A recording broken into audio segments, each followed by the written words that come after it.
Who calls her that? Literally, okay, are you recording? Yes. Okay, who calls her that? I want to know.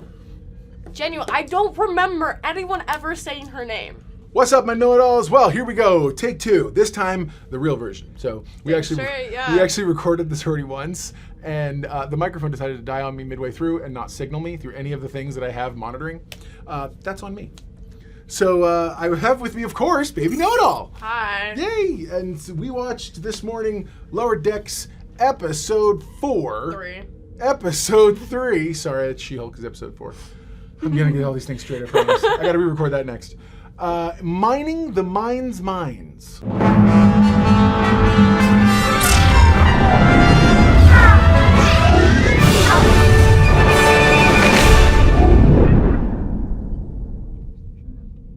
On a remote science outpost, stone orbs are bringing fantasies to life.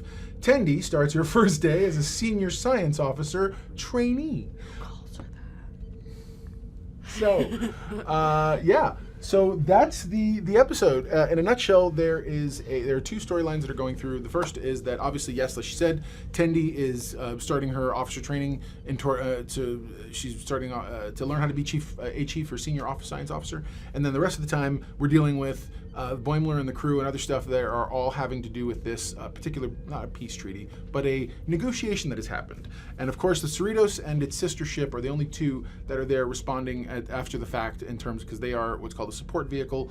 And so, yeah, that's where the episode starts. Okay, so basically what happened was, so with Boimler and all of them, what was going on was basically there were these like stone things that like, what is it, like read your thoughts or memories or something? Fantasies, nightmares, all your thoughts. Sure. But we learned that later. Anyways, so if you like touch like the fantasy thought or something, you turn to stone. So this sounds like Medusa / like brain teaser. I don't know.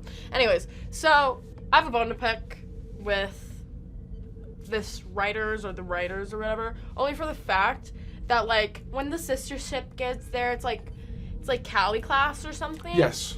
It's like, yeah, and so like when Cali class gets there, they're all, like super stuck up. They're like, yeah, we've heard things about the Cerritos, and like they're like over here like really laughing and like rolling their, like it's really petty. In my opinion, that was just no.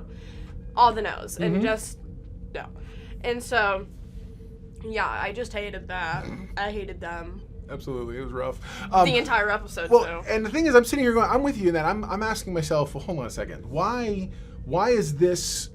When they were saying what they were saying, I agreed.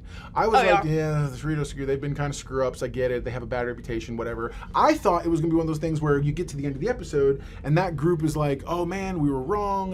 People don't know. Like, these are one of the stepping blocks, like the stepping stones. That's right. Absolutely. To getting to them being, quote-unquote, not famous, but you know what I'm saying. So I agree with you in that switch felt very contrived. Oh, yeah. I didn't even talk about the switch. At the end... They're like all buddy because apparently they were like, oh, we just wanted to be like you guys because we heard such good things. Like, that's not what you were saying in beforehand. Agreed. That's not what you were saying, and nothing that you were giving off was giving that off. No, okay? There was no vibe there of that. It very much felt like absolutely not.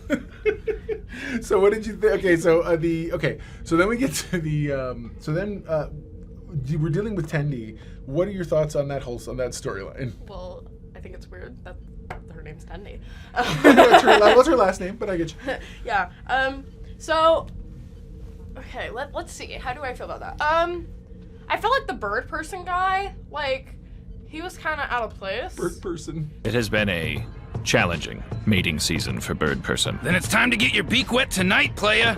I think it's the wrong show. I know, it is wrong show. As soon as I said bird person, I was like, ooh. Anyways, so... I felt like he was kind of out of place. I don't know why he was really there, to be honest. Fair enough. Like, I kind of just thought they paired them together because they were green. Like, that's kind of how I saw it. That's awesome. And, like, I guess, yeah, he had, like, a past with science, but, like, at the same time, like, if you're part of Starfleet and, like, actually trying to figure this stuff out and, like, find mentors, why would you pick some Joe Schmo who used to be really good at science, who's now old, who doesn't work for Starfleet? In my opinion, poor writing. Sorry, had to say it. There you go. See? You guys think, man, okay? She pays attention. Trust me. Good stuff. Yeah, so then you get this, we deal with the Cerritos having to, you find out that the stone thing that they're giving actually is sending off a signal of some kind. And the signal is this technology that is not Starfleet technology, but it's using Starfleet Starfleet like signals or something. Yeah, exactly. It's getting information about Starfleet basically, whether it's Starfleet technology or what, or Star Trek, right? Whatever.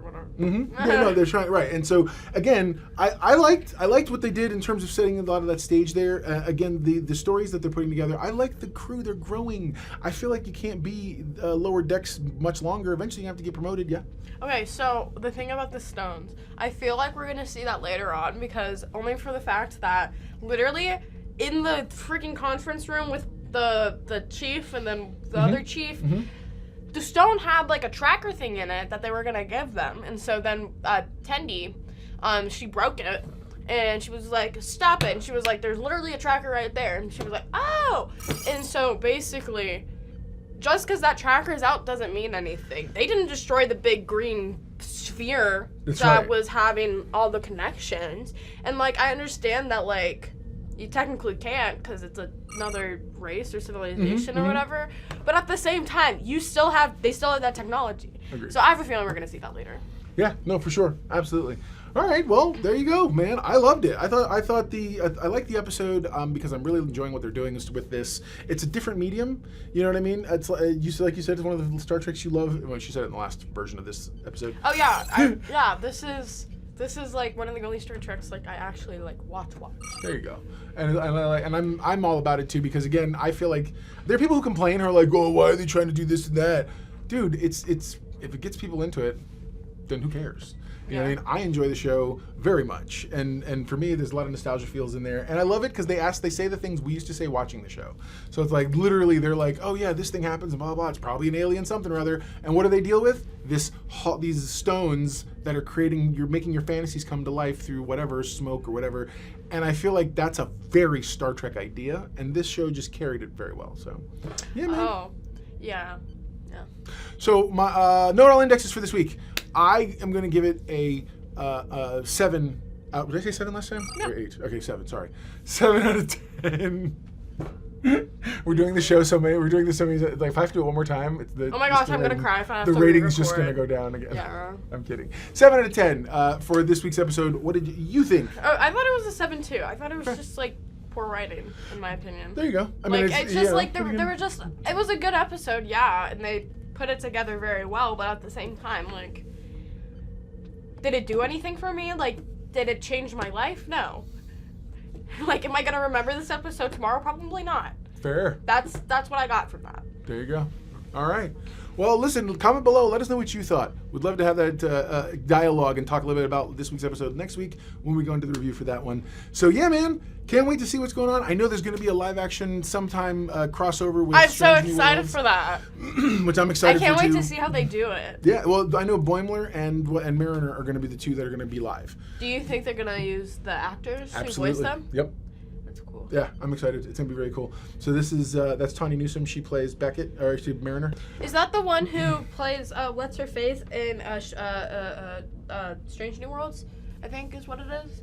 No, I know what you're talking about. Watch. Yeah, no, but she will be in that one later. Okay. I'm excited because I think there's you can do a lot of cool stuff with these people. I think they're going to all look really good. God, I'd love to see Noelle Wells dressed up as Tendi. She'd be awesome.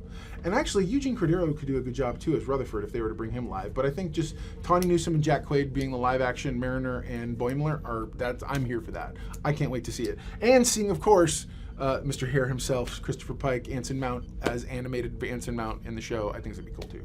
So I believe it's probably going to be a crossover two-parter. I mean, it'll start in the animation or possibly it's got to start in animation and end in Strange New Worlds, I think. Maybe. We'll see. By the way, everyone loves to know it all. See you next week.